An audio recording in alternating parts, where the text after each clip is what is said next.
Ladies and gentlemen, welcome to Meanwhile Here on Earth. This program features in-depth conversations with the leading names in the subjects of UFOs, abductees, the paranormal, panel discussions, and the very best and brightest of the next generation of writers and researchers. Meanwhile Here on Earth, the show breaking new ground in alternative talk with your intrepid host, veteran investigative writer and researcher, Peter Robbins.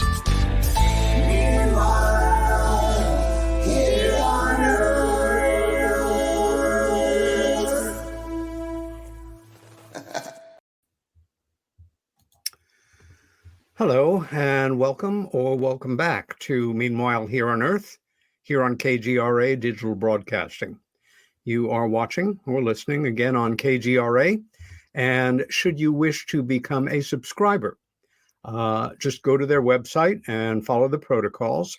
And if you use my name, Peter, as your subscription code, you will receive a full 30% off the monthly or the yearly subscription rate. And that will entitle you not just to audit every show I've done here, but every show that has ever been done on this great network. Often I do a monologue, and recently I haven't, but today necessitates one. As in life, sometimes things come right out of left field and knock you for a loop. Early today, I learned that a very dear friend and close colleague of many years had passed away early this morning. Dr. James DeMeo was the director of the Orgone Biophysical Research Laboratory in the beautiful mountains just outside of Ashland, Oregon. Jim was one of the most remarkable people I knew, and one of the world's greatest scholars on the life and work of Wilhelm Reich, and a dedicated scientist who spent much of his life replicating Reich's experiments, working from them, continuing to do weather modification with cloudbusters here and abroad.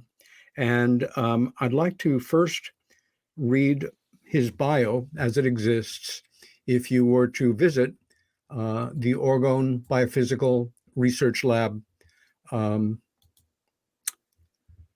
And you know what? I clicked it off, and I'm not going to try to find it now, but he received his undergraduate degree from the University of Kansas based on studying, I believe, meteorology. And as a prerequisite for himself, he made it clear that using Reich weather modification equipment during his time as an undergraduate, he would affect the weather in that part of Kansas in the most positive way that could be corroborated and effectively within an academic structure prove the viability of a Reich cloudbuster to create rain, to inhibit drought. The laboratory is a beautiful place in this wonderful part of the state of Oregon. And I'm going to show you some photos to give you an idea of who Jim was and the work that he did and some of the time we spent together. Over the years, we met in the late 70s when we were both actively becoming involved in our profound lifelong interests in the work of Dr. Wilhelm Reich. Myself, more or less a generalist, but Jim very much moving forward in the weather modification work. And he had quite a number of wonderful conferences at the Green Springs Lab in Oregon. And again, make a note here. If you want to learn more about the laboratory, it's the Orgone, Orgone, Biophysical Research Laboratory. And here's a picture of Jim and his wife Dasha out at Crater Lake, an extraordinary natural area in beautiful Oregon. This is Jim with one of our dearest friends who I was back and forth with earlier today.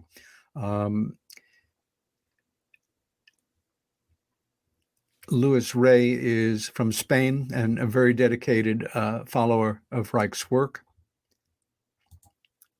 This is a friend of ours, a doctor from Italy who came in from one of the talks, and the assistant director, now the director of the laboratory, Tom Di Ferdinando.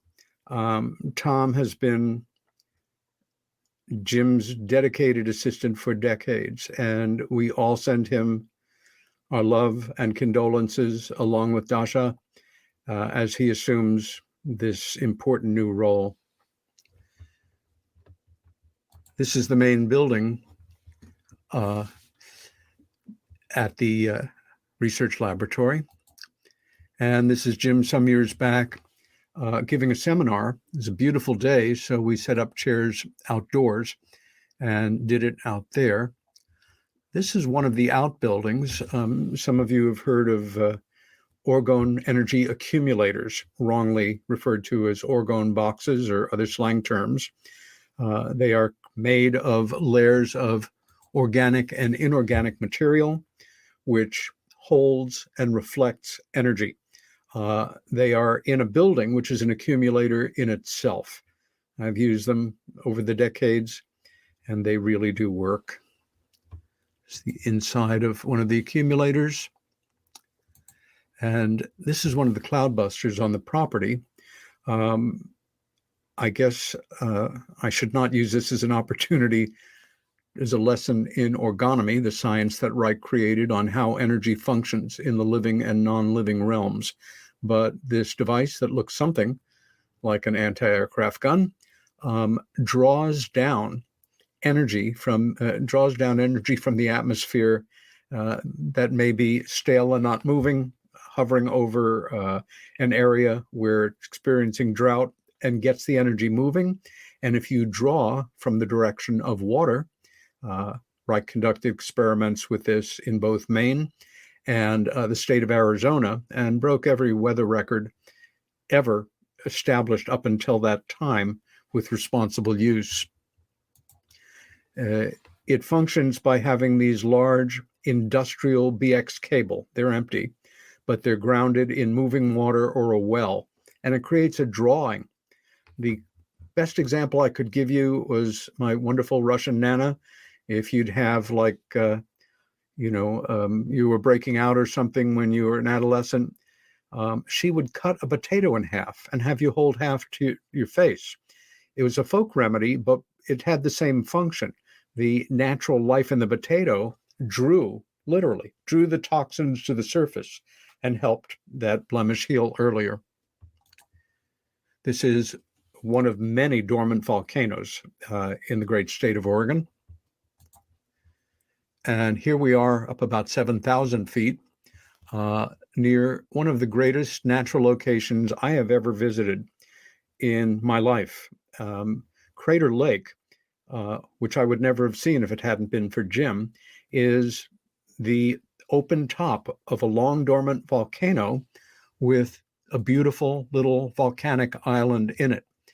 And the water is so blue, it seems quite unreal, especially under certain lighting conditions, apparently because of a certain copper component in the water. You see the color there better. Jim and I spoke at quite a number of conferences around the country and around the world together. One very memorable one was the International Ergonomy Conference about 7 years ago in Rome, which was a wonderful event. And there's Jim top left, and there I am, having somehow gotten stuck in the middle, I think because of my height. Jim and Dasha in Rome, and our dear friend Luis Rey on the right from Spain, and the wonderful Francisco Zito on the left, who organized that conference brilliantly. I have to say, this is one of those conferences I would have gone and spoken at just for the food. I grew up and lived most of my life in New York City, and I thought I knew Italian food. What a humbling experience this conference was. It's just one small side dish. I just had to show it. And this is us at the conference. No, actually, this is us in Greece at a conference 5 years ago, organized by the great Jenny Sari, and Contact with Space Conference, the title taken from Wilhelm Reich's last book. You see Jim with myself and Louis, and in the left foreground there, you see Mr. Richard Dolan. And here he is with Jim and the missus. And a toasting picture there.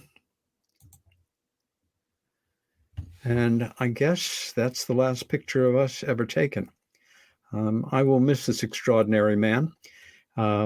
He was a brilliant writer and theorist, a great scientist, and wrote a number of important to brilliant books. Several of them I want to bring to your attention. The Orgone Accumulator Handbook. If you have any interest in this subject or an interest in constructing one of these devices, this is the best piece of literature published on it. In Defense of Wilhelm Reich, one of the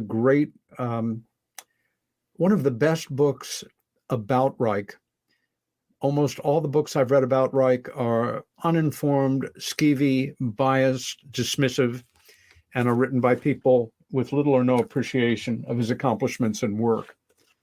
This is an amazing compendium of articles and papers, the Heretic's Notebook. I believe all of these books are available from the Orgone Biophysical Research Laboratory bookstore, or with any luck on Amazon. The last one here, I have to say, Sahara Asia, a word that Jim created from Sahara and Asia, is one of the most stunning pieces of original research I have ever read in my entire life. I'd put it in the top 5 books of original research. And what do I mean by that?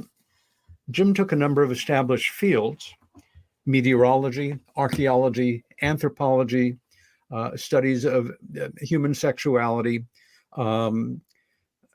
patriarchy, child abuse, and was able to establish with great scholarship and authentic factual material, in part analyzing the condition of the remains of skeletons recovered from ancient graves, that about the time that the goddess tradition was replaced by patriarchy and monotheism, violence against women and children increased, and a repression in human sexuality in certain cultures advanced. I can't recommend it too highly. If you have any interest in any of these areas, I strongly encourage you to acquire that book. We will miss you, Jim, and I guess that's really all I have to say about it.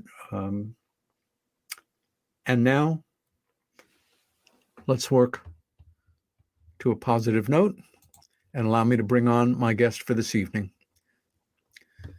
My dear friend, Patrick Colligan, was born in Buffalo, New York, and entered into active duty in the United States Air Force in December of 1976.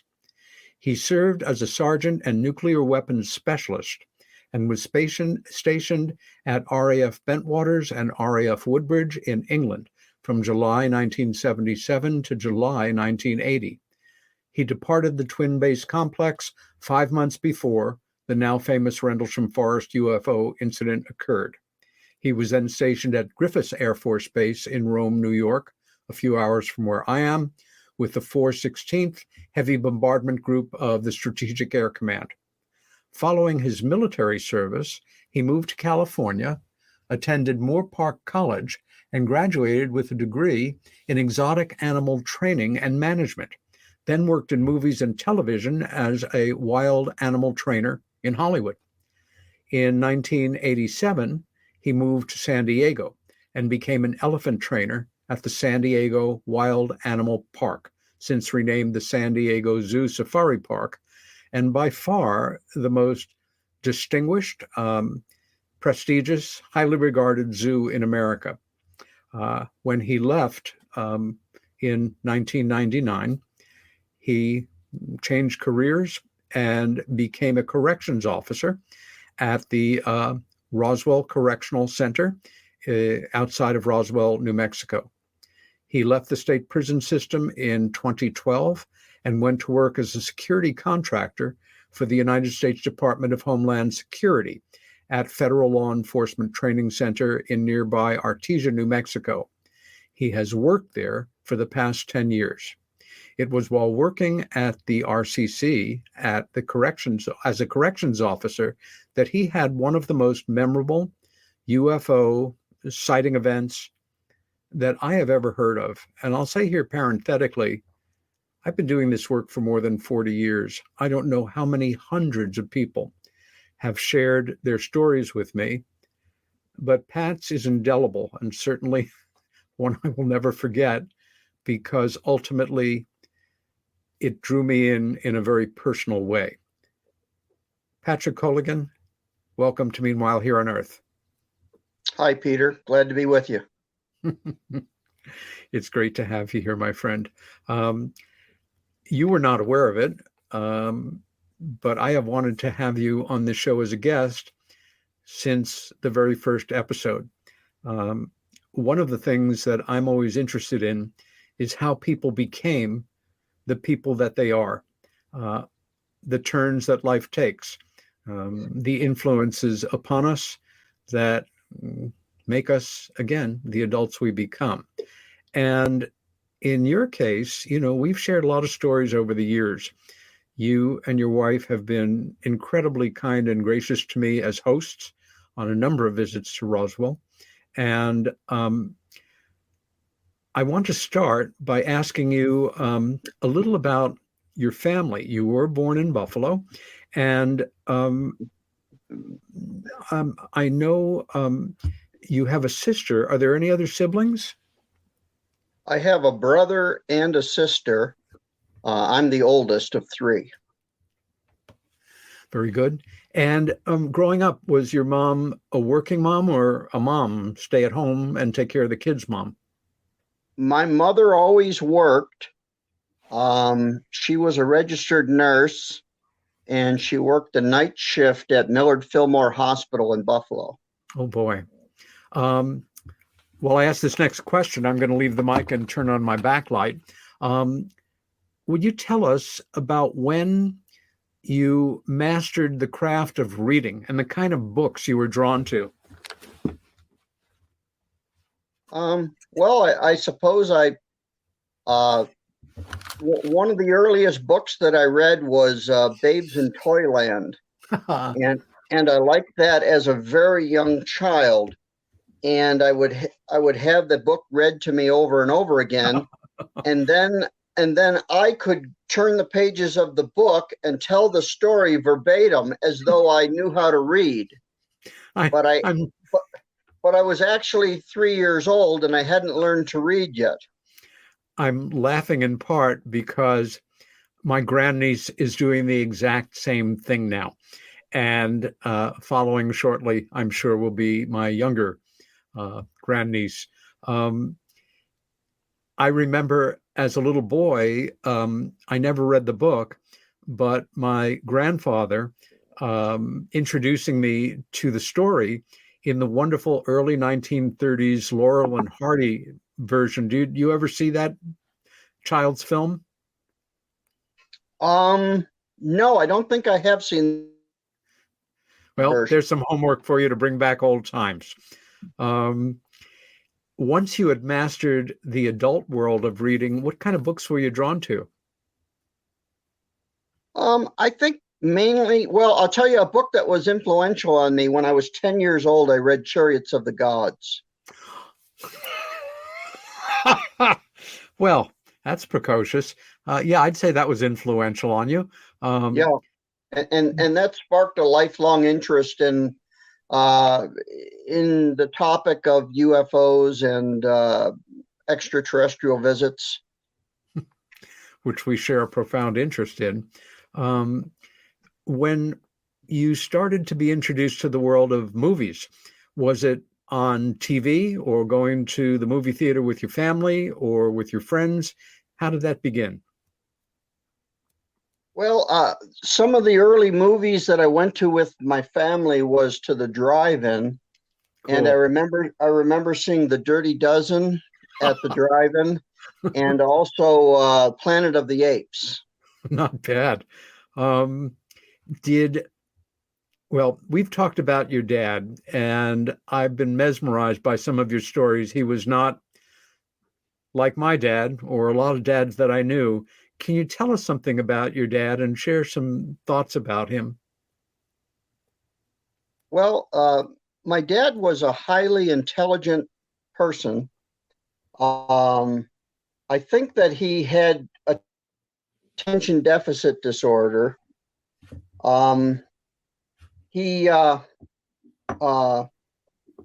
was sort of a high achieving individual, but he was hampered by the fact that he had alcoholism, and his relationship with drinking kind of self-sabotaged him time and time again. Yeah. Can you tell us, or would you like to, and not completely your call, about how he earned his living? He was an entrepreneur. He had different businesses. He ran a gas station at the what's called the Four Corners in Orchard Park, which is a suburb of Buffalo. We lived in Orchard Park, 10 miles outside of Buffalo. And he had a service station there at the Four Corners, which is the dead center of town. He was sort of a P.T. Barnum type character. He promoted his gas station by having an event where he had a guy saw a car in half.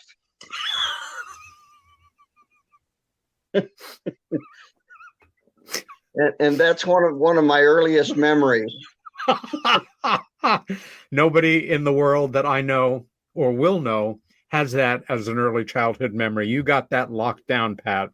Holy moly. I wonder if that would help us now save on the cost of fuel. I guess it would, because you couldn't use your car after that. Yeah. Jesus. At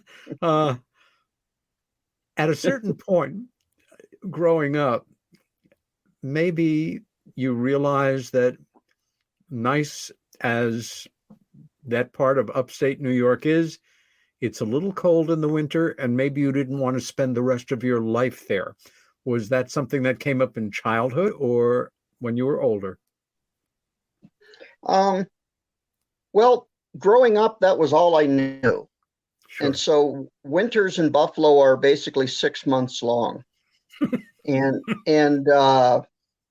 So you get used to that. And with heavy snowfall, I think the snowfall there is about 90 inches per year on average. So we measure snow by the foot in Buffalo, not by the inch. Yeah.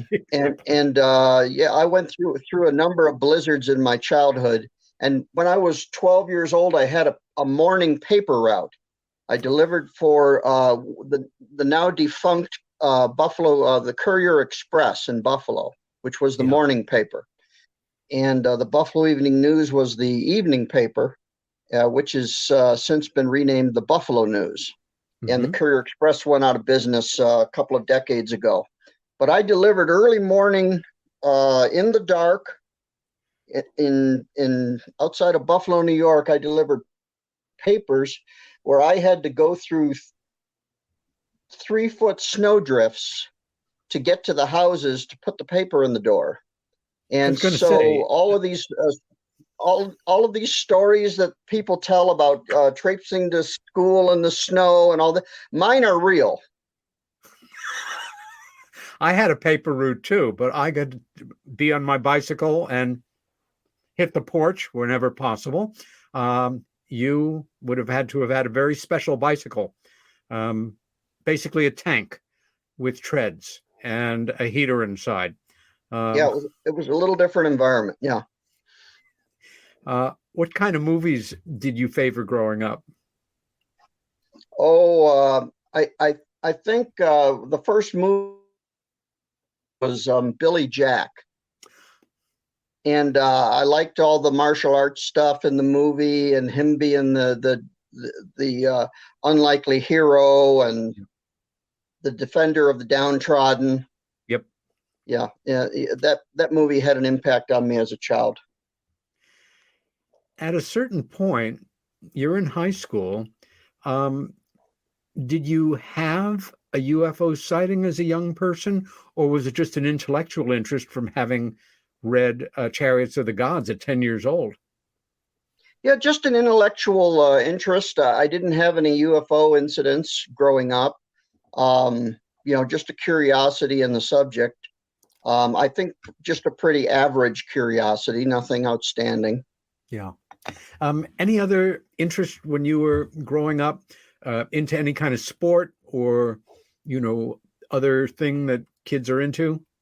I studied martial arts.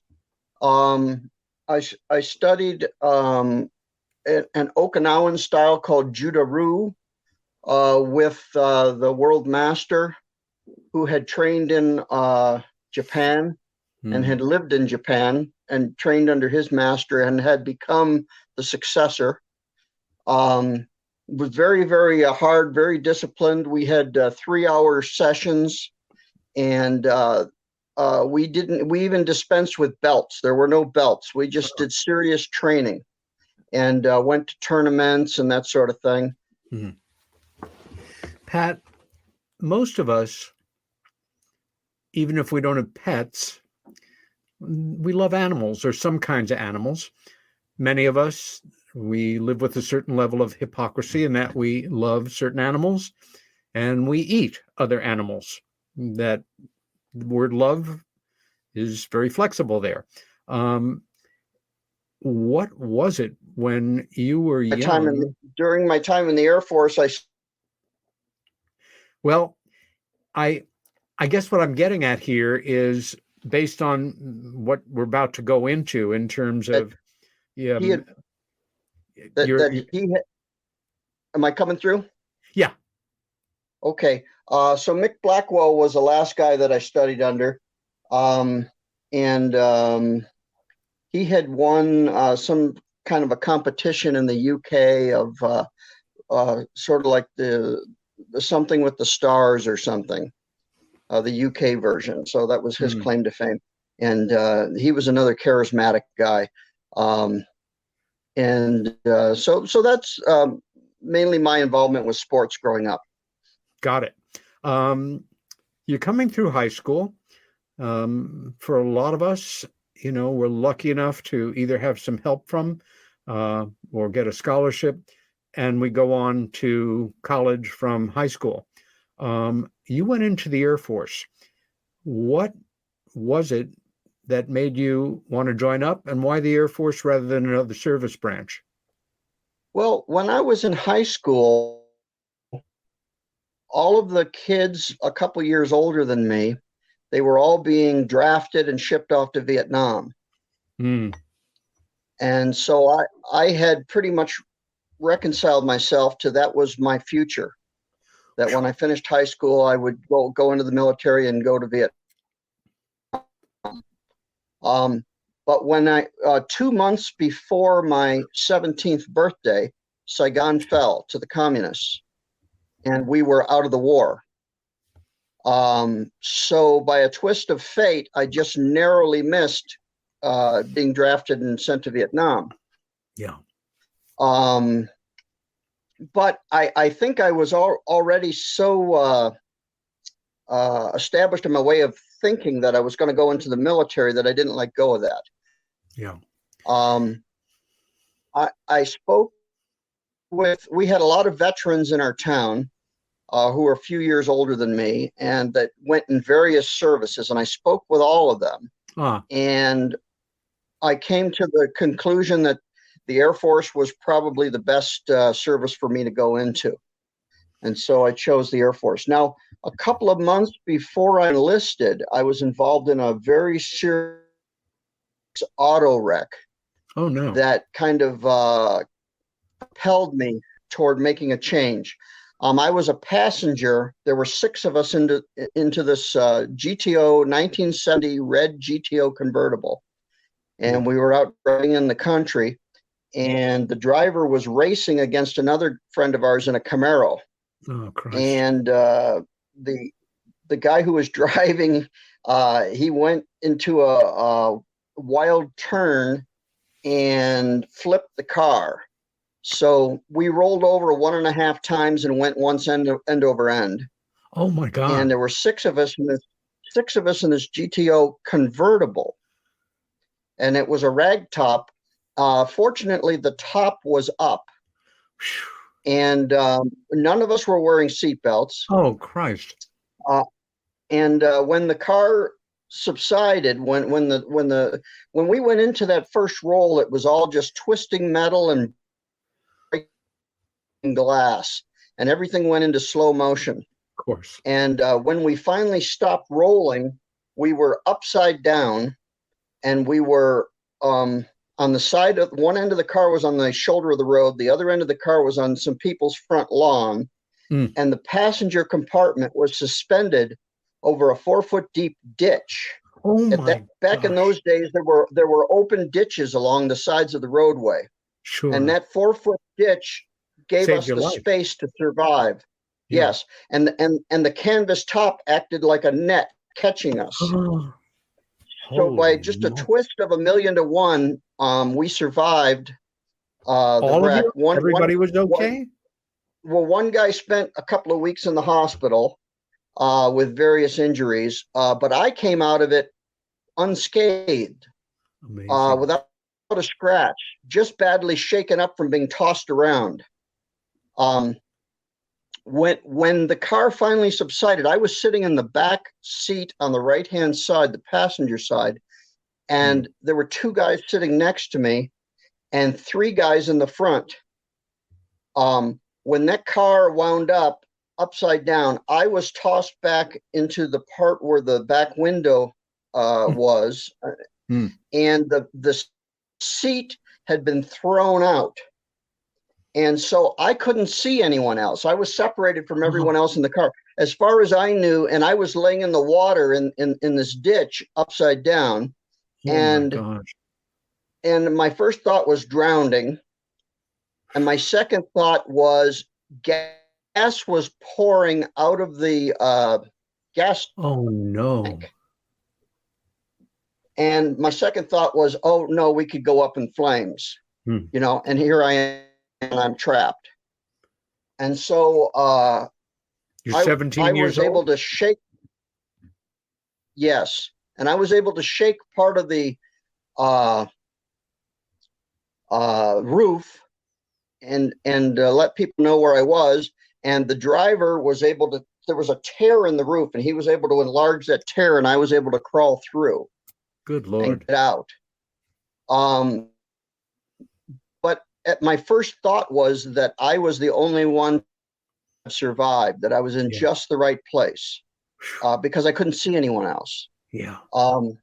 So anyhow, after surviving that 1 in a million crash survival, yes, that sort of affected me to where I was motivated to make a major change. And 2 months later, I turned 18, and I went down a week after my 18th birthday, and I enlisted in the Air Force. I can't imagine. Did you, I mean, this is the kind of crazy, reckless thing young guys do sometimes, whether or not you're driving. Did you have to interface with the police or your parents on this in terms of you're an idiot and don't ever do that again? Well, it was way out in the country. So there was a limited police force out there. Yep. And this was in an area called the Boston Hills, which is south of Buffalo. We were about 20 miles south of the city of Buffalo in the Boston Hills. And so there's sort of like kind of a part-time cop came up on the scene, and he he said to the driver, he said, have you been drinking? And he said, no. And he said, well, you smell like it. And he said, so? And that was the end of it. No DWI charge, no DWI test, nothing. Because it was just like, it was Barney Fife and Andy Mayberry. So they called an ambulance, and the ambulance came and took the one guy away. And the people that from the house that we had crashed on their front lawn, they called the cops and the ambulance. Sure. And no one could believe, and we were standing around talking and so forth, and no one could believe that we had been in that car. So the driver was only charged, he got a ticket for a bald tire. And I think he got one for imprudent speed. I guess. And then we all had a meeting. We all had a meeting with his insurance agent, and we all covered for him, as boys that age are inclined to do. We concocted a story that a dog ran out in front of the car, and he swerved to miss the dog, and then rolled. And if that insurance company or agent is listening right now, pay this no mind. Continue on, Pat. And the family of the guy who was in the hospital, they didn't sue. It was a different time. Yes. There was no lawsuit filed, and no criminal charges brought or anything. So it all kind of papered over, for the guy driving. So 2 weeks later, your life has changed radically. Where did you do your basic training? Well, I went down and I signed up a week after my 18th birthday, and I had a guaranteed job. And I had scored very high in the ASVAB testing, and I selected nuclear weapons specialist because I thought, well, the Vietnam War was over. Well, at least maybe I could do my part in the Cold War. The Cold War is still going on. You bet. So I wanted to do something consequential. I wanted to be involved in what was actually happening. Yeah. So I signed up for the guaranteed position, and by doing that, I had to wait 6 more months for a spot in the school to open. So I was on the delayed enlistment program then from June, my birthday, until December 17th, when I reported for active duty. And were you? And during that time, I was working at a gas station pumping gas, but not cutting cars in half. No, I was actually working for a gas station that had been a competitor of my father's. Back. Did he find any humor in that? 10, 15. No, the guy who owned it was an elderly gentleman. His name was Joe Bauer, and he was one of the wealthiest men in that part of New York. He was a multimillionaire, a Mason, and he owned not only that gas station, but he also owned a fleet of trucks that delivered gas, and he had sort of a kind of a Rockefeller corner on the gas market for the Buffalo area. And Joe was in his 90s when I went to work at the station, and he still came down and visited and spent time with us. And his nephew ran the station for him. Wow! So December of that year rolls around, and you ship out. Where did you go to do your first part of basic training? I took a flight. It was my very first time on an airplane. I flew from Buffalo to San Antonio, Texas. Yeah. And Big the bus change. picked us up there at the airport, and we rode into Lackland Air Force Base on a bus at night. And then there was the typical thing of everybody get off the bus and the drill sergeant yelling. And we had got our suitcases and we lined up, and they were like, set down your bags, pick up your bags, this and that. And just started the whole process that night. At a certain point, you had to be singled out for specialty training relative to working around nuclear ordnance. What was that like? Well, I spent 2 months in Texas in basic training. And then after that, I was assigned to the technical training school for nuclear weapons specialist. And that was at Lowry Air Force Base in Denver, Colorado. So I went to Lowry for my tech school, and I was there for another 6 months in tech school. Was there any time at tech school when, how can I say, the profound reality of the devices you'd be working with really registered? I mean, this is not just a weapon or a bomb or, a piece of artillery. This is a nuclear bombs, nuclear ordnance you're going to be working around. Was it just sort of a gradual enculturation that's what I'm doing and I'll follow protocols? Or was there a moment when it kind of hit you? Well, it's, we all knew we were in something deep, something serious, and we took our training seriously. There was a point where during training we had modules, and we would work on different bombs that were in the Air Force inventory at that time. And we'd work on one module for a week or two and then work on another. And we'd go from one system to another. And we were taking these, of course, we were working on training weapons. And that meant they were identical to the thing in the field, except they had no high explosive and they had no nuclear radioactive material in them. But in every other way, they were identical. And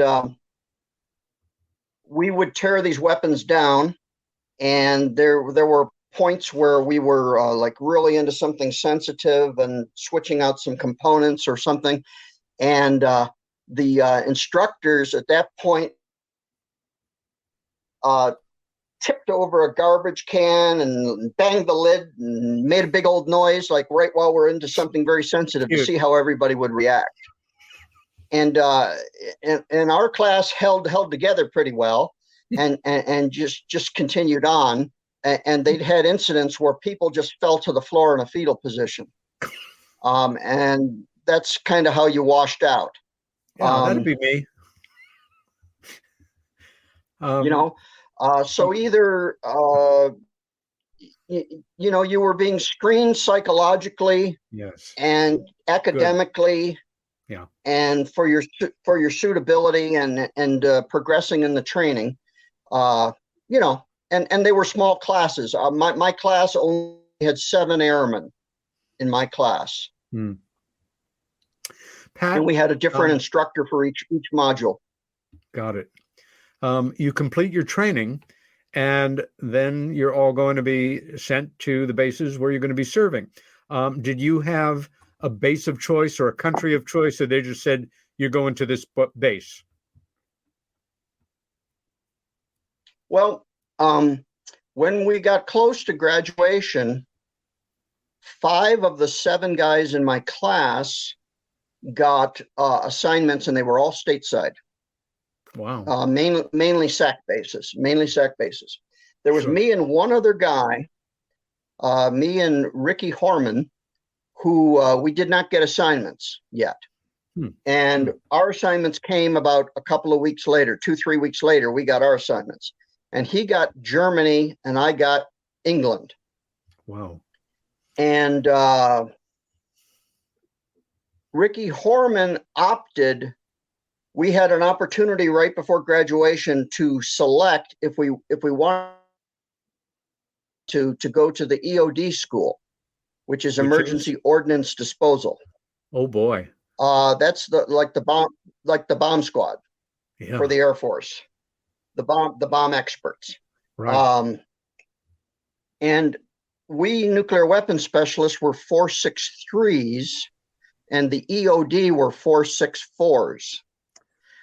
So Ricky opted to go to the EOD school, which was nearly a 2-year school. Wow. Following the nuke school. And so he went to Maryland for the first, got a plum assignment here. I don't want to screw this up in any way, so I'm going to England. So you are shipped to Suffolk. I'm guessing you landed at Lakenheath?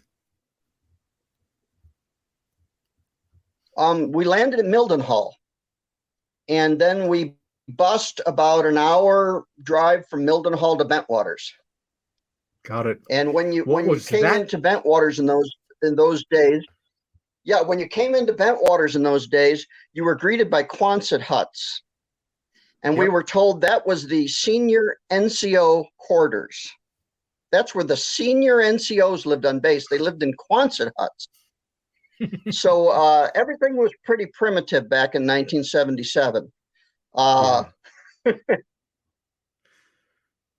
remember I first visited in 88, and the housing area was really quite advanced, and like a small subdivision in a suburb, rather antiseptic, but there it was. But I remember seeing some of the Quonset huts. What was it like adjusting to life on the base and life in England? Well, my first year in England, I was in England for 3 years. Yeah. My first year in England, I lived on base. In the our barracks were set up by squadron, and I was in the munitions squadron, the explosive squadron, and so I lived in the munitions squadron barracks for my first year on base. And after 1 year of being in England, I had the opportunity to move off base. And so I found a place to live out in the country. And there was another guy in our squadron who had found a house out in the country. In English, this is just unbelievable that we found this place. It was an English manor house that was set on a section of land. In other words, it was surrounded by 640 acres, a mile square. And this house was the main house on this piece of property. It was called Red House Farm. Yes. And our driveway was over half a mile long. You drive up the driveway and you wouldn't see the house until you made the final turn in the driveway. And then there was Red House Farmhouse. And how many guys lived there?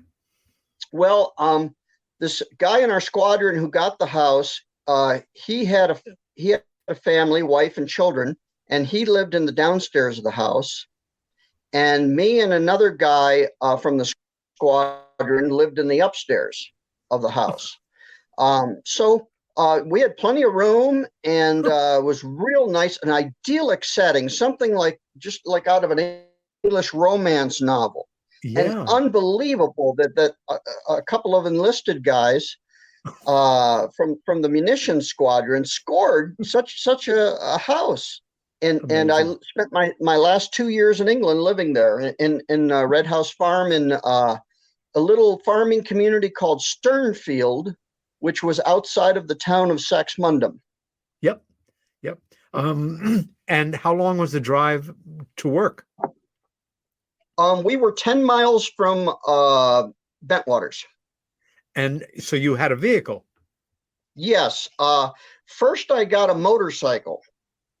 I got a Czechoslovakian-made bike called a Jawa, which the British model was the CZ, or as we Americans would say, the CZ. And it was, I can't remember the CCs on it, but it was something like about 160 CCs. It wasn't a big bike. And the gear shifter doubled as the kickstart. Very, very unusual bike. And I got a British provisional license to drive the motorcycle, and then got a full British license, and then got a third Air Force license. So my first year I rode the bike, and in the rain and everything, and there was a lot of days when it rained. Oh, yeah. So I did a lot of riding in the rain. And my last year in England, I bought a car from a guy who was shipping out in my shop. And that was a Plymouth Cricket, which was the American version, identical to the Hillman Avenger. And so it was a good car to have because you could get all of the parts for it from Hillman Avenger parts. Great. Yeah, so I had that for my last year in England. So any incidents relative to your work in terms of nuclear ordnance that stick in your mind from that period that you were on the Twin Base complex? No, nothing really. We were part of the 81st Tactical Fighter Wing. Yep. And the wing comprised the two bases, the twin bases. Yep. Kind of unique in the Air Force, that one wing was spread across two bases. That I know. And it was an assignment for the wing commander, where he came in as a bird colonel, and he either departed as a brigadier general, or he went to an office job in the Pentagon in retirement. And both of my wing commanders got their stars. So, right. I wanted to ask you if you knew or remembered former Deputy Base Commander Charles I. Halt. Oh, yes. Oh, yeah, I knew Halt. Of course, he was the Deputy Base Commander, so he was a figure that everybody knew. You bet. Yeah, so I remember Colonel Halt, Colonel Williams, who was the Vice Wing Commander under Colonel Rudolph Wacker, who was my first wing commander. He was a West Point man. Back in the days when those guys were coming up, the Air Force Academy hadn't even been created yet. So all of the Air Force people went to West Point and then were commissioned. Pat? Yeah. Go ahead. Continue. So Vice Wing Commander Gordon Williams was promoted to Wing Commander, and Rudolph Wacker got his star, and he went to head up a 6th Air Division which was partially in Arkansas, and it was a Titan missile wing. And he was there when they had an incident where a reentry vehicle on top of a Titan missile catapulted out of the silo and landed in a farmer's field. Oh, gosh. live with nuclear warheads. That ended Wacker's career. He was done there at 1 star. Williams was the wing commander at the time of the Bentwaters incident. Yep, 5 months after you left. Yes, and he became wing commander while I was still there. Williams went on to, I know, at least 2 stars in his career. Yeah. And I'm going to ask you to hold it there for a moment, in that obviously for you and I, we're talking about information and personalities that I'm aware of from my 9 years work on Left at East Gate, book really in a way that brought us together. And with just a minute and a half left at the top of the hour here, you leave the Air Force with a fully honorable discharge after 3 years. And you rotated back to the States.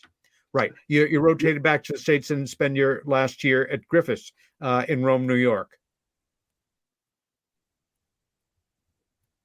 Yes, Is that correct? I spent my last 6 months in the Air Force at Griffiths in SAC. Okay. When we come back, I'm going to make us move at a more lively pace. I took more time than I intended talking about my dear friend who passed this morning, but we have an amazing second half of this show coming at us. This is Peter Robbins. The show is Meanwhile Here on Earth, and my very special guest tonight is my friend Pat Colligan.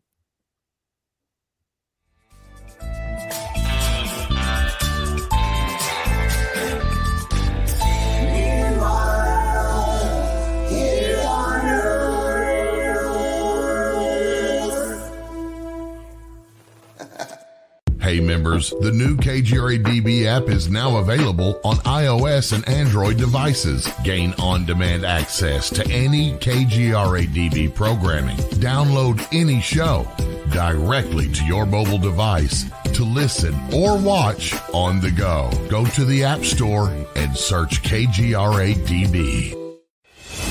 Welcome to the new KGRA digital broadcasting website, thekgradb.com. Here you'll find great new content, including the KGRA Classics, great shows from our archives. You'll be able to see the show times and information so you can see what show is currently on air.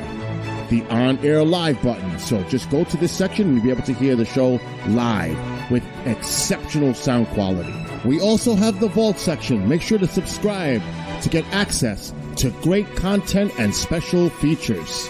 We have the make content for our latest news and events, so make sure to sign up and you can be part of our forum. So make sure to check out the new KGRA digital broadcasting website, thekgradb.com. We look forward to seeing you there, and we hope that you enjoy the new website.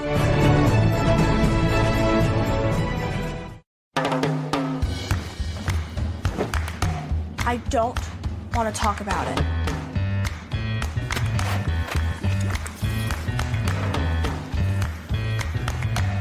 I don't want to talk about it.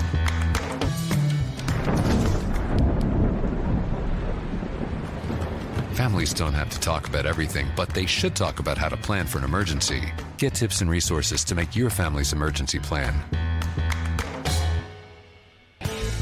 Discover the Observation Deck, a one-of-a-kind virtual event platform that takes video conferencing to the next level by using avatars to navigate a campus. There's so many areas and activities to choose from. There's a 1,000-seat auditorium, an expo hall, a nightclub, and even a beach.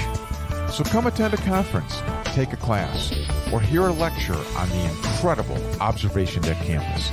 Go to theobservationdk.com.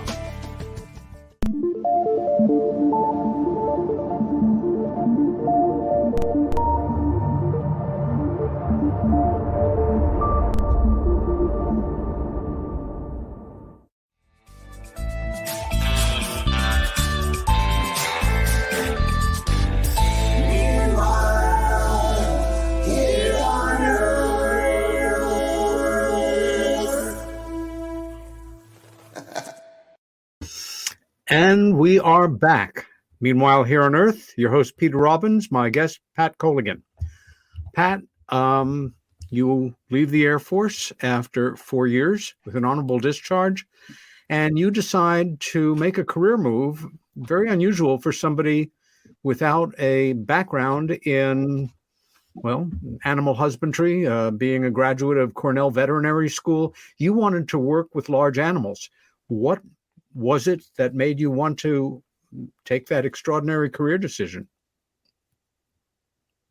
Well, during my last year in England, I talked with people who lived from all over the United States, and people who came from all different states. You bet. And I asked them to tell me about their states and what it was like living there and everything.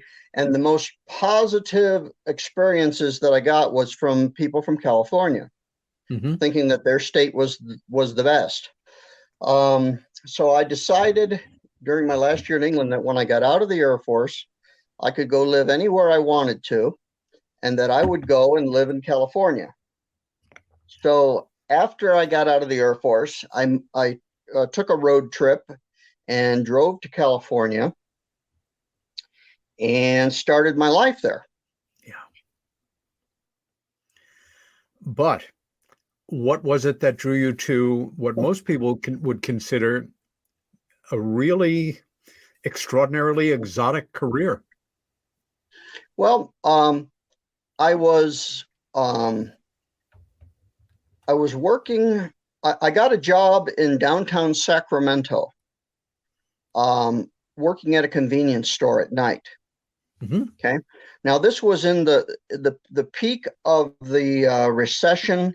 It was Ronald Reagan had just been sworn in as president, and it was the first year of his presidency, and we were in a steep recession. In Buffalo, it was 25% unemployment rate. Gosh. Great Depression level unemployment in Buffalo. Yeah. In California, it was only 10%, which by today's standards, very high, but it was much better than Buffalo. Buffalo, you absolutely could not find a job. And in California, you could find a job, but you had to take whatever you could get. Sure. So I wound up working in a convenience store in downtown Sacramento, and I progressed up to a store manager, and I was thinking about making a change, and we had 2 armed robberies at the store that I managed, and that was finally just it for me. So I decided to quit that and go get a part-time job and go back to college. So I started attending American River College in Sacramento, and I got a job at a place called Western Feed and Ranchers Supply. And we had all kinds of animals there that you raised.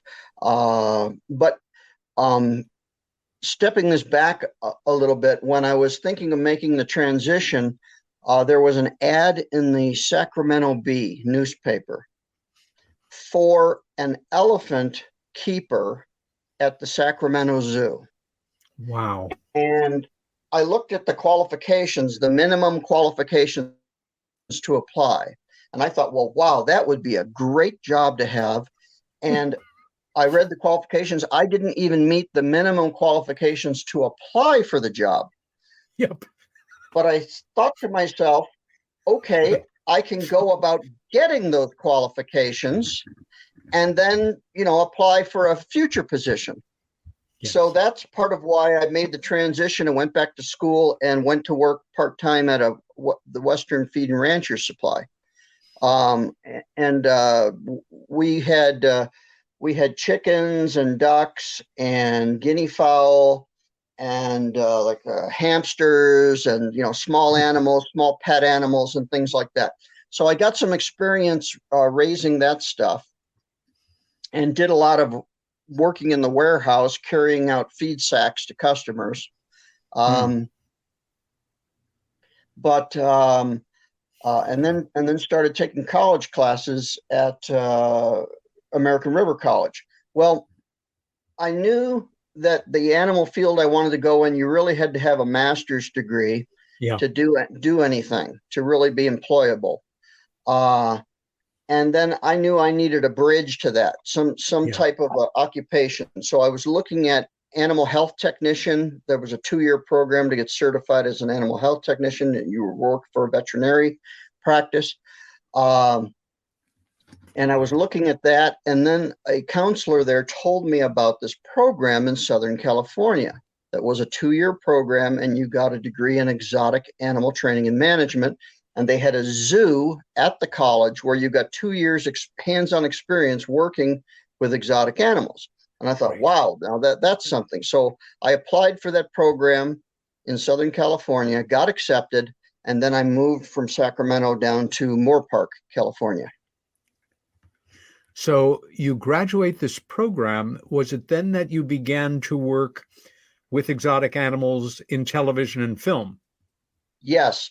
I graduated from the program at Moore Park, and had 2 years under my belt as an apprentice zookeeper at that point.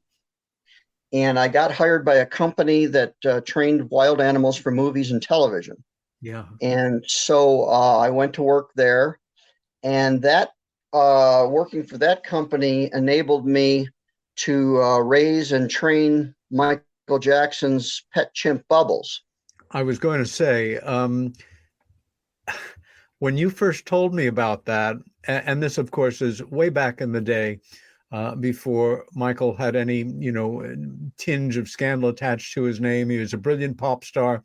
And we learned that, he decided that he wanted a chimpanzee, but he had no working knowledge of how to take care of it.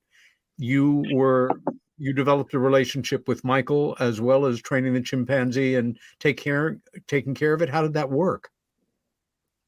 Well, when Michael decided he wanted to get a chimp, he contacted my boss, who was Bob Dunn, and Bob Dunn was like the preeminent chimp expert in the United States. And Bob had more chimps than any other private owner in the Western Hemisphere. Oh my gosh. So Bob gave Michael a book to look through for chimps that were available. And he picked out Bubbles as being the most photogenic. And so we obtained Bubbles from an animal dealer in Austin, Texas. And in fact, Bubbles' first name was Austin because he came from Austin, Texas. And we mainly referred to him as the baby. So because he was the youngest chimp at that time, we called him Baby. But Michael gave him the stage name of Bubbles. Right. So he became known to the world as Bubbles. Bubbles lived with us. I took care of him, raised him, trained him. And then he at that time, Michael didn't have Neverland Ranch yet. He was still living at home with his parents in Encino. And they had a family compound there in Encino. Yeah. And so Joe Jackson was not going to let Michael have a chimpanzee at the house. So Bubbles lived with us, and on an occasional basis, Michael his representatives would call up and make arrangements to have Bubbles brought over for like a weekend or for a slumber party or something of that nature. And so you had to be part of that? Yeah, I'd bring Bubbles over. And at that point, Bubbles was young enough that we could drop him off and leave him with Michael. And Michael could manage him and handle him for a couple of days. And then they would call us and have us come and pick him back up and bring him back home. Right. But that's kind of how it went. Bubbles was there on kind of a part-time basis with Michael. And at a certain point, you made a transition to work at the most prestigious zoo in America with large animals. Did it begin with big cats, or did you go right on to work with elephants? Well, I made the move from Los Angeles to San Diego, and went to work at the San Diego Wild Animal Park. And I got a job there training elephants. And it was a good program. They had 2 elephant herds. There was an Asian herd and an African herd, basically 10 each. We had an African bull and an Asian bull for breeding. And it was a great, just a choice job within the zoo field, just a choice facility to work at. And the Wild Animal Park, I focused on it rather than the zoo. They're sister facilities, all but run by the same company. Sure. And the Wild Animal Park is 30 miles north of the zoo. The zoo is a world-class zoo on its own. But Yes. with the addition of the Wild Animal Park, it just puts it over the top to being the top place in the world. And everything at the park, the Wild Animal Park, was on a grander scale. For instance, the zoo had 5 elephants, and the Wild Animal Park had 20. Gosh. And you worked with the herd at the park? Yes, with both the Asian herd and the African herd. Amazing. Was it necessary to keep those herds separate?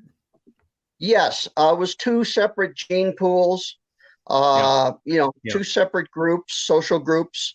The 2 yards were side by side, and a monorail track ran down between the 2 yards where people could come on the monorail and view both the Asian and African elephants. And I also took elephants from the Asian yard, took them out to the elephant ride area and gave rides to the public, and also performed in the elephant show arena with elephants.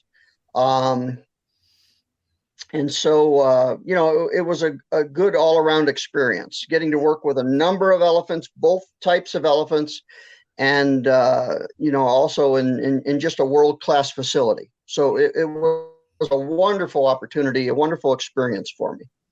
I have to tell you, this has got to be my all-time favorite photo of the young Pat. That's me with an African elephant named Shoppy. And Shoppy was the tallest of the African females, and the top of my head just comes to about the bottom of her ear. Yeah. Most of us know, I don't know anybody that isn't awed by elephants, by their majestic presence, by their incredible sensitivity and intelligence, by their very sophisticated socializing and family groups. And of course, they've been all but wiped off the earth. It's beyond tragic. But at the same time, even when they are socialized, they are not domesticated. These are wild animals, and there is always a danger.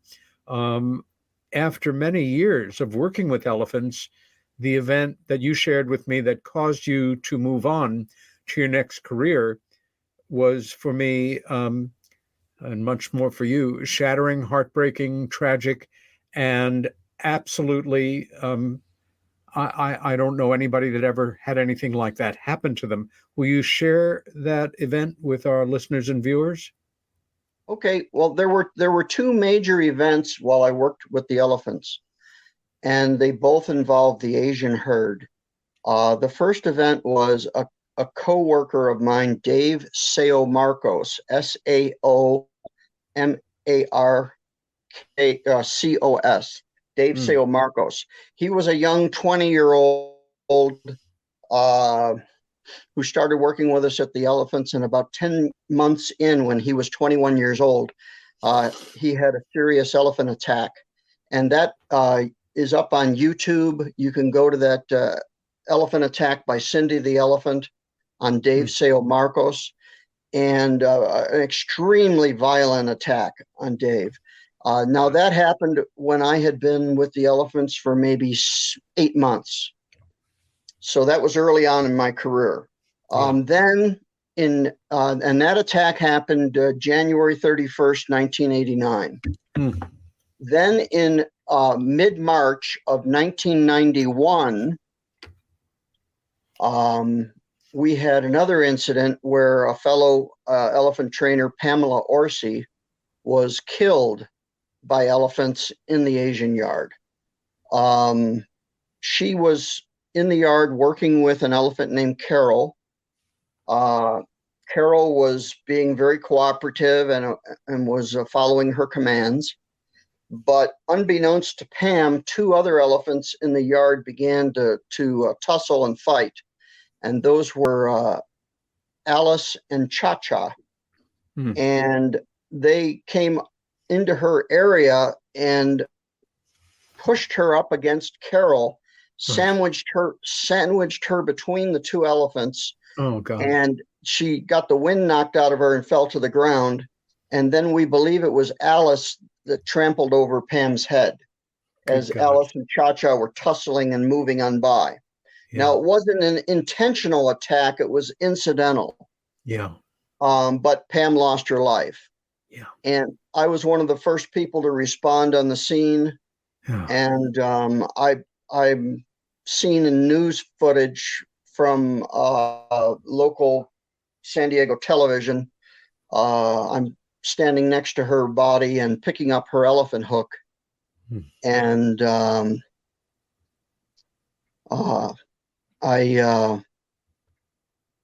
loaded her body onto a gurney, and then we took her out of the yard. And I inspected all of those elephants involved afterward, and had each of them lift up their feet and inspected them. There was no trace of blood or anything on any of the elephants. Oh my So gosh. there was no lingering, no intention. It was just a quick passing by event that occurred, and it was a closed casket. Had to be. Was it that event that made you, and of course by this time you are married, and your wife decide perhaps it's time to do something else? No, I'm pretty hard-headed. I'm kind of old school, suck it up and get back in there. I continued to work elephants for several years after that. And I'm going to show a couple of quick pictures here. Now, that photo you're showing right there was me with an olive baboon that I trained, and that's a live action shot during a show performance. And that particular photo was in the Sunday section of the Los Angeles Times newspaper. And that's a more relaxed pose with me with Rosie the baboon. And I trained monkeys and baboons prior to working with chimps with Bob Dunn. Got it. That's me with Nita in the elephant show arena doing an elephant show. Well, at a certain point, and I'm realizing now we've got time, but we're going to have to move at a lively pace. You and your wife decide time to move and do something else. And you decided to settle in a small city in New Mexico, known for one subject around the world. What drew you to Roswell, New Mexico, besides your interest in UFOs? My wife and I were ready to get out of Southern California. And things had just changed a lot over the time. I lived in California for 17 years. Things changed a lot over that time period. Just the uncontrolled population growth had affected everything, and quality of life was going down. And we decided we had begun vacationing in the Southwest, and were just ready to make it a more permanent situation. And so we took a trip over to New Mexico with the idea of checking out various locations for possibly living. And Roswell was the place that rung the bell for us. And so I resigned from the zoo, and we moved to Roswell. And I got within about, I think 2 weeks of moving, I was at the State Corrections Academy in Santa Fe, New Mexico. Yeah. And I was a cadet in the academy about 2 weeks after moving to New Mexico. So I knew that if we moved to Roswell, I'd be changing career fields. So I was prepared for that. And I really had no interest after working at a place like San Diego Wild Animal Park, which has been renamed the San Diego Zoo Safari Park. After working at a facility of that caliber, I didn't have a lot of interest in, working at the Roswell City Zoo, which, I mean, it's a fine city zoo, but it is. Everything is on a much smaller scale. Yeah, exactly. So I knew that moving to Roswell, I would need to make a career change, and corrections seemed, I thought, well, gosh, what does being a wild animal trainer translate into? And I thought, well, if I could train wild animals, maybe I could work with the most dangerous animals of all. humans And you did. in a prison setting. And Yes. so I made the career change, and then I had a career as a state corrections officer. Yeah. Which meant, in common parlance, you were a prison guard. You were in that setting, in that environment, interfacing with people who had committed low-level and heinous capital crimes. Yes. This brings us to a point where I'm going to tell people a little bit how we met. This goes back almost 15 years ago. I was just finishing up a stint in Roswell. At the time, I had one of the greatest jobs I've ever had, working for the city of Roswell, New Mexico, directly out of the mayor's office, overseeing a good part of the organization of their annual UFO conference. When at the time, of course, as you remember, there were 2 conferences every year. The city put on a big one. The museum put on a more modest one. I was with the city. We were bringing in 15, 20,000 people for the big 4th of July weekend. We had a $150,000 budget to work with. It was major. And of course, I worked out of New York, but I would go back to Roswell, of course, in July. And we had just finished. It was 4 days of hard work. It was that final night.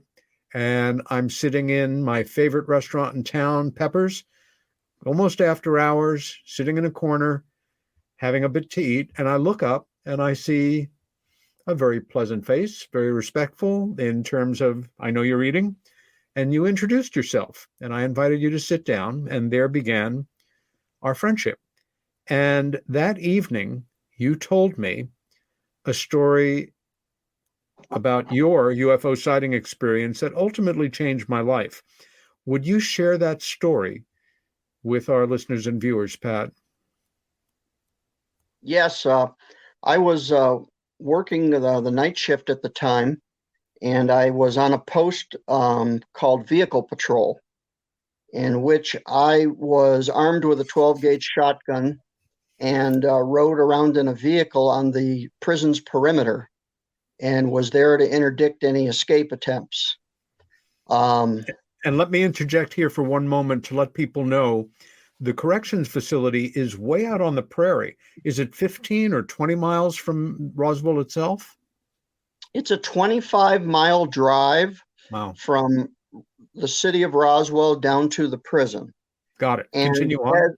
And as the crow flies, it would be about maybe 20 miles. Okie doke.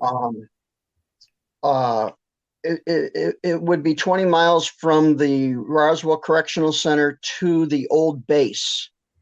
Got it. The old RAAF at Roswell. Which is right on the edge of town. Yeah. Yeah. So I was on a vehicle patrol, and I had a car come up near the prison gate, and I greeted them, and they were there to pick up a parolee who was paroling at midnight. And this was about 11 o'clock in the evening when I greeted this car. I had them pull across the cattle guard that was near the prison entrance and park over on one of the old runways from the back in the Army Air Corps days. Yes. So they positioned their car there, and I told them I would come and get them when it was time for the parolee to be released, who was their son. It was an elderly couple, and their other son was driving. Right. So 3 of them in the vehicle. So after I had them park, I drove back to an isolated area behind the prison chapel area, where I could observe the prison's perimeter fence, and I could also observe their car at the same time. After I have a car park or follow directions, I like to monitor them for a little bit to see that nothing, funny's going on. Sure. So that's why I was parked at this spot behind the prison chapel. And at about 11:15 p.m., an event started happening in the sky. There was a popping sound, kind of like a pop, pop, pop, pop, pop, pop, pop, pop, pop, pop, pop, and an electrical crackling. And these white triangular shaped objects appeared one after another, and they were moving from my right to my left. And I'm watching this and I'm just trying to wrap my mind around it. And I'm thinking, no, well, this isn't an asteroid. It's not a meteor. It's not an aircraft. What am I seeing here? And the lights moved from my right to my left, and then they went into a circular pattern where they started rotating around and coming back towards me. And then they moved again from my left to my right this time, moving again past my field of vision. And at this time, the entire craft came into view, and it was a giant UFO. Describe it. It was a dull gray in color. The white triangles were windows that were midway on the craft, and they wrapped around the craft. And they had ship structure between each window. The craft had kind of it was a saucer-shaped craft, and it had a dome on the bottom and a dome on the top, and these windows midway. And it was now passing from my left to my right, past my field of vision for the second time. And as it did this, it began to cloak. And it was on a glide path from, now this UFO appeared, a couple of 100 yards away from where I was positioned in my truck. And about how big would you say it was? I'm estimating 650 feet across. Yeah. It was a large craft. Or maybe that would make it a medium-sized craft. I don't know. It was on a glide path from my area towards the old base and the town of Roswell. You could see the lights from the old base and the lights from the town of Roswell on the horizon. Now, I mean, in that part of New Mexico, you can see forever. So I was looking at those lights 20 miles away. Yeah. And this ship was on a glide path towards them when it began to cloak. And it cloaked out. And when it did that, the only thing that remained visible was there was white light from the inside of the craft emanating out through those windows. And that was still visible at that point. And then the lights dimmed to half intensity, and then they went out completely. And at that point, the craft was completely invisible. And I sat there for a couple of minutes watching to see if anything else occurred. I didn't want to miss it. And that was the end of it. Nothing else happened. And I drove from there, that position behind the chapel, I drove from there over to the side of our master control center, and I parked in a well-lit area there. And I grabbed a blank log sheet, and then I wrote down what I had just experienced. And I drew a little picture and a detailed explanation of what I had just seen while it was fresh in my mind. I felt compelled to do that. Yep. And then I kept that log sheet for myself. Then I drove over back to where I'd had those people park. Yes. And I was interested if they had seen it too. So as I pulled up to their car, the man behind the wheel, who was the son, rolled down his window. He had been asleep across the wheel. And when I pulled up alongside him, his parents nudged him and woke him up, and he rolled down the window. And I said, did you see any? I didn't want to lead them in my questioning. I said, did you see anything unusual? And he said, no. He said, I've been sleeping. And then his father was sitting next to him in the passenger seat. And I looked at him and I said, sir, did you witness anything unusual? And the man was staring at me with just wide eyes, almost like that cult leader from the Heaven's Gate cult. Oh, Marshall Applewhite. Yes, he had the Marshall Applewhite look on his face, wide eyes. And he was moving his mouth, attempting to speak, but he was incapable of speech. Wow. And at that point, the wife was in the back seat. She leaned up over the front seat and she said, well, yes, I saw it. It was a giant flying saucer. And it went right from over there and it flew right into that building. And she pointed to the prison chapel. And she said, well, why was there no explosion? Why was there no fire? It crashed right into that building. And I realized afterward that they had seen the saucer from the point it was doing the rotation. Yep. And then coming back in my direction. And it had flown behind the prison chapel, but from their perspective, it flew into the prison chapel because the cloaking occurred and it never came out the other side. Yes. So from what they were experiencing, they thought it had crashed into the building. So anyhow, I mean, that was at that point, at least I had some validation. Someone else had seen it too. And you know, that was reassuring, you know. Then you go back into the prison facility and you need some more validation. There was another brother officer who became a good friend of yours who I met and we've spent time together. Let's talk about you interfacing with him and maybe some of the inmates on this issue. Okay. Well, I wanted to see if this thing was going to get out of control, or whether I still had control of the story, you know? Yeah. Yes. When the couple was getting their son from the Master Control Center, the parolee, they were speaking in Spanish. And I was standing by the door monitoring. They were speaking in Spanish. And then you would just hear them. They didn't say UFO in Spanish. They said it in English. They would just occasionally say UFO. So they were telling their parolee son about what they had just experienced. The mother was. And I looked to the guy working the master control post. He was Anglo. He didn't understand Spanish. He didn't know what they were saying. So he was clueless. So I thought, oh, good. Okay. So after they got out and they were then walking to the car to leave, I spoke with the parolee and I said, your mother's telling the absolute truth. I saw it too. And yes, a UFO did appear and we did see it. It actually happened. Yeah. And he was receptive. The parolee was receptive to that.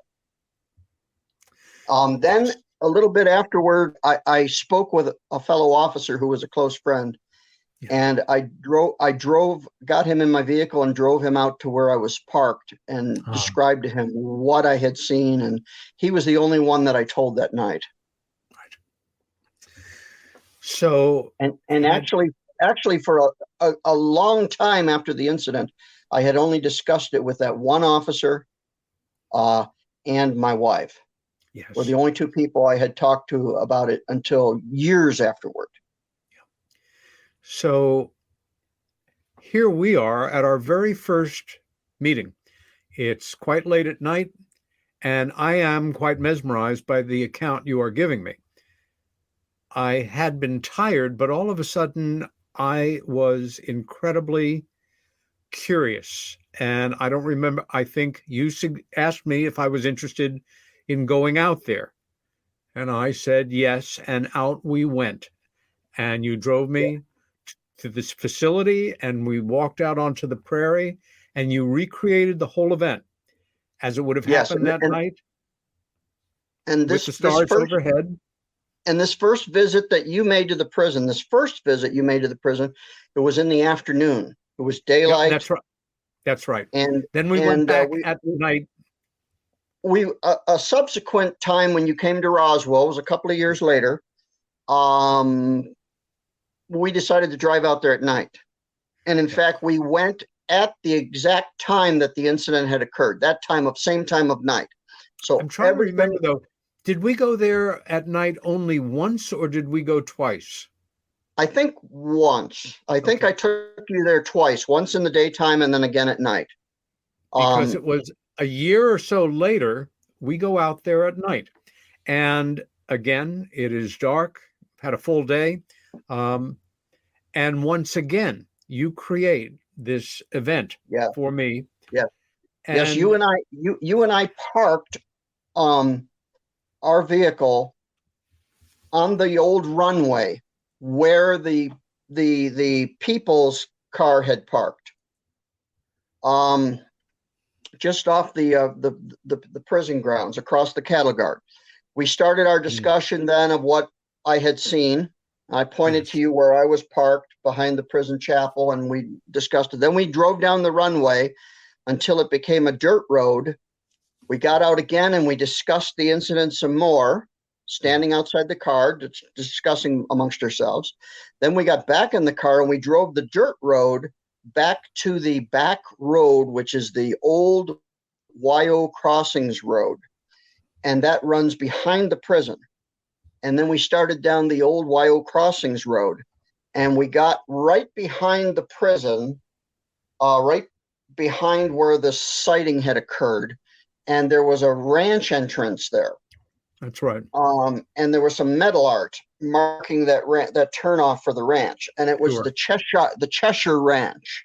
Which is a huge ranch, of course. Oh, yes. Yeah. Massive. It was like, from that point, it was, I can't remember whether there's 8 or 16 miles down that road to get to the ranch headquarters. It was enormous ranch. Some wonderful pictures of that. Yeah. And you and I were. I'm going to jump in right here for a moment before you say what you're going to say, and say my memory at that point is all of a sudden, I'm not just feeling tired, but profoundly tired. It just came on me out of nowhere in that way that, I'm driving with a friend. It's night. You're talking. And I realize I'm in that embarrassing moment of, I feel like I'm nodding out a bit, but I'm hearing you and I want to respond. And I think I'm talking to you and, I'm saying this and that. And then the next thing I know, we hit a small speed bump and we are just coming into downtown Roswell. And I snap to, and then once again, that thing of, maybe I fell asleep on him, and I just launch into conversation. You get quite quiet. And it's not till the night before I leave that you and Christy take me out to the beautiful Indian casino, which is, what's the name of it again, Pat? It's the Inn of the Mountain Gods. And it's located on the Mescalero Apache Reservation. Yeah, it's just incredible. Those are wonderful photos you're showing. It's a 4-diamond resort. It's on an Indian reservation, and just incredible. Yeah, the grounds are, they're jaw-dropping, and this is one of those places where you say, good. There's a little bit of karma and justice in terms of the Indians' history with white people, and here is this gorgeous resort, which everywhere you look, it's really quite spectacular, and the restaurant there is like 4 stars. I like to think I'm fairly sophisticated in my travels, and I'm a bit of a foodie. That was a wonderful meal. We ate, we had drinks, and then, of course, you had shared what you're about to tell everybody with Christy. And in the most gentle way possible, you brought us back to that moment, that evening, when I started to nod out and then kind of woke up again as we come into town and said, whatever you remember, this is what happened. Will you pick it up from there, Pat? Yes. Well, you and I were standing at that ranch entrance to the Cheshire Ranch and admiring the metal art. Yes. And I made a remark to you that the UFO was similar to the Cheshire Cat in that the windows on the side of the craft were like the teeth, the smile of the Cheshire Cat. Yes. And when the Cheshire Cat disappeared, the last thing visible was its smile. Yes. And then we had a good laugh over that. The fact that this was the Cheshire Ranch and it was right at the location, and we had a good laugh. It was a Yes, lively kind of a thing. And Yep. then we hopped back into my car with me driving, you in the passenger seat, and we headed up the old Wyo Crossings Road. Mm. Now, this road goes from behind the Roswell Correctional Center. It goes from there all the way up to the back gate of the Roswell Army Airfield, the old Army Air Corps base. And from where we were parked there by the Cheshire Ranch and started to drive, you could see the lights of the RCC prison off to our right. Mhm. And at that point, the prison's about maybe 3 miles away, thereabouts. And you could see the lights. Okay, so you and I are having a conversation in the car. I'm driving along, and all of a sudden, I realize that you're no longer conversing with me. You had stiffened up with your back straight and pushed back in the seat, and you were mumbling incoherently. And I thought, well, this is odd. I'm wondering if you're having a medical event, a seizure or something of that nature. So, but I'm thinking to myself, well, I'm driving in the direction of town. I'm going toward the hospitals. There's not much else I can do here, but just continue to drive and see what happens. So we get up about 15 minutes later, 20 minutes later, we get up to the back of the base. Yes. And the lights are on the horizon of the base. And you snap out of it. You come to. And you make a remark about the prison lights.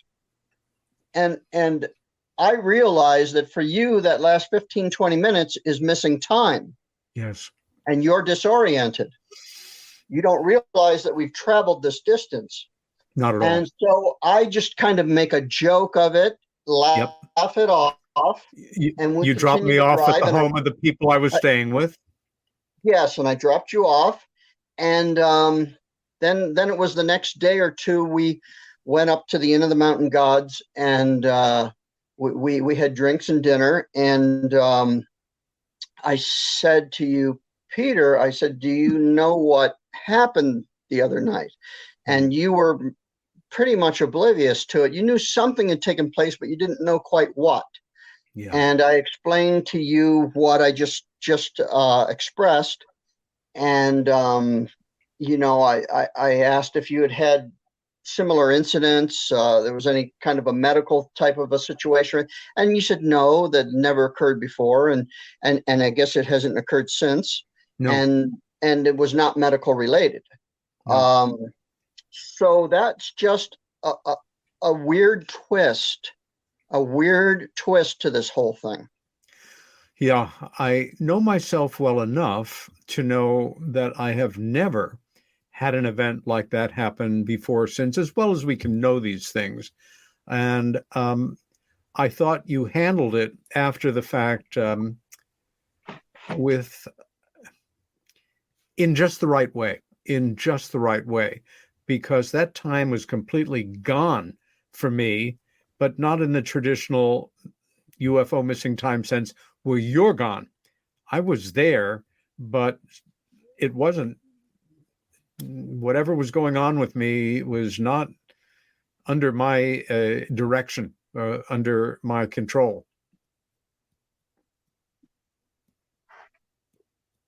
Yes, and I realized later that what I was witnessing with you was very similar to what I witnessed with the passenger in the car that night, the father of the parolee, when he was in that hypnotic trance and unable to speak. And I realized that they were very similar incidents. To this day, Pat, I don't know what to make of it. And if anything, and I would have never known it if you had not taken the time to lay it out for me. I do remember I've been to a lot of locations where people have had sightings or events over the decades in doing my research investigations, but I have never felt as deeply involved at any location I've ever visited in my life where somebody is relating.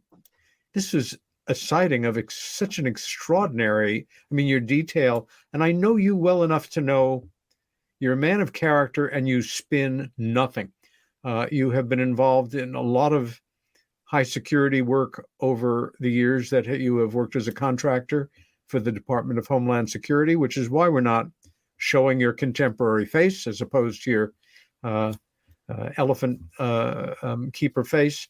And, you know, I have tremendous respect and admiration for you. But this was something that made me feel, how can I say, I like to think of myself as a compassionate person and somebody who is a very good listener and who takes pride in having worked with, been befriended by so many people who have had extraordinary experiences. And mine is, you know, a drop in the bucket compared to, you know, an abduction experience or something.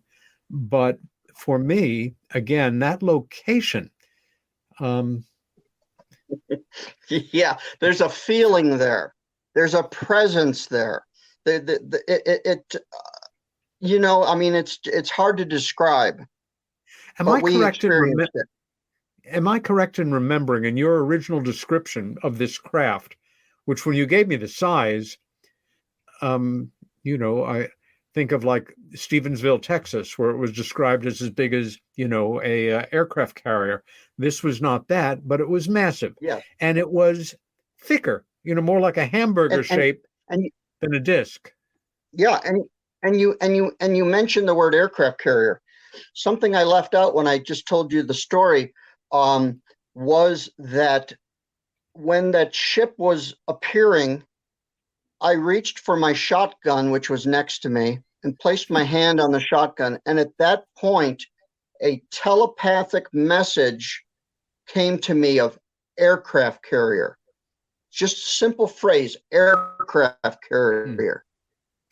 And I thought, my God. And then that was followed up by we are 1,000 years advanced beyond your technology.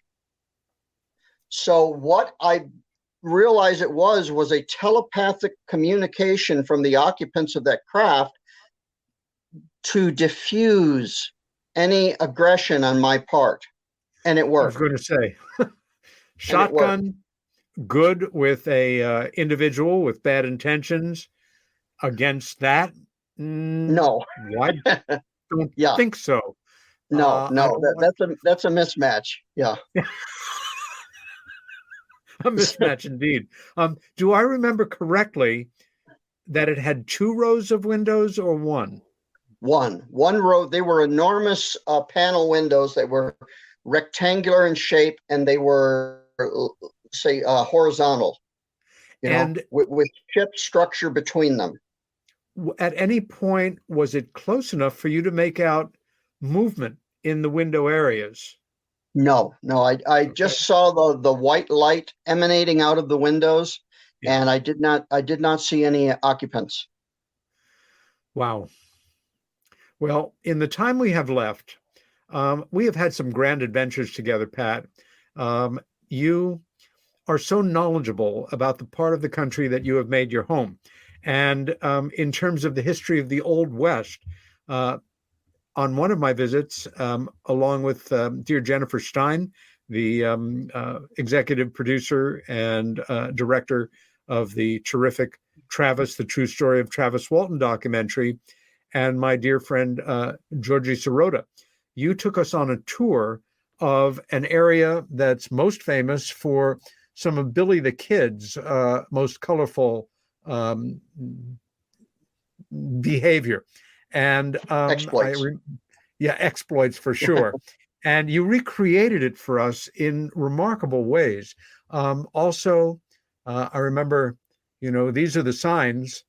as you are closing in on the facility where you worked. And obviously, we have a very dangerous character here who luckily we did not pick up. Who knows what would have happened if we had. But to a different point, this has got to be, it's more than 10 years ago. I think it was 2010. You tell me the story of a ex-military officer that you know who has become the world's ranking expert on Atlas silos, early 60s nuclear missiles.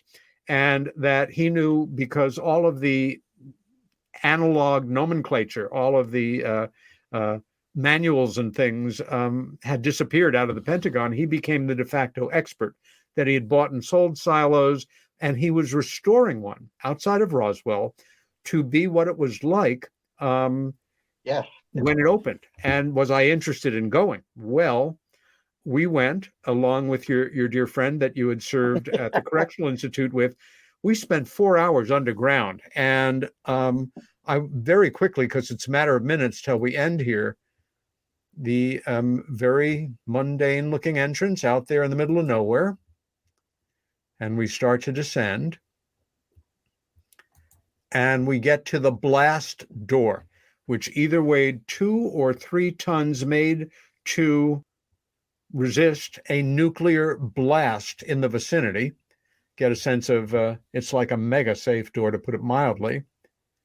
Then we go through this gantry-way. We have a plaque here for the 579th Strategic Missile Squadron, which was the one that was active at the time. And this was one of the old photos that I copied off the wall of an Atlas. And then we go into the area, the pit, 120 feet deep, where an Atlas missile would have been. And to say it was evocative, to think of all of the power, the destructive power that was now this just large, empty space. And then to look up and see the blast doors was something I'll never forget. And when we came out, here we are. When we came out, this is one of the outside blast doors. The weather had changed so much, I felt like we had been down there for a week. It was an amazing experience, Pat. I only regret that I am not going to be able to join you in July for the long 4th of July weekend for one of our favorite events, the amazing Roswell UFO Conference and Festival, that this year will be extra special because we're coming into the 75th anniversary of Roswell, Kenneth Arnold, and our modern age of UFO sightings. Yes. Now this, the amazing thing about this particular silo, this Atlas missile silo, is that number one, it's in private hands. Yeah. And it's owned by a guy who is a major in the, I believe, the Air Force. He's a historian and just very extremely knowledgeable. And he had bought up several of these silos and bought and sold them. And then this particular one he kept, and it was in the best condition and the best preserved and the best restored of all of the silos. And the fact that Roswell was ringed. Yeah. You go out and travel in different directions out of Roswell, you will find these Atlas missile silos now decommissioned. It shows you how important and pivotal Roswell was in the early days. These are the first generation ICBMs, intercontinental ballistic missiles, the first generation on planet Earth. And believe it or not, with that, my dear friend Pat, we are going to have to tie it up. It has been a pleasure having you on the show. I hope at some point in the future we can pick up where we left off and bring you back on. This is Peter Robbins. My guest tonight has been Pat Colligan, and this is Meanwhile Here on Earth. Take care, stay safe, and be kind to each other.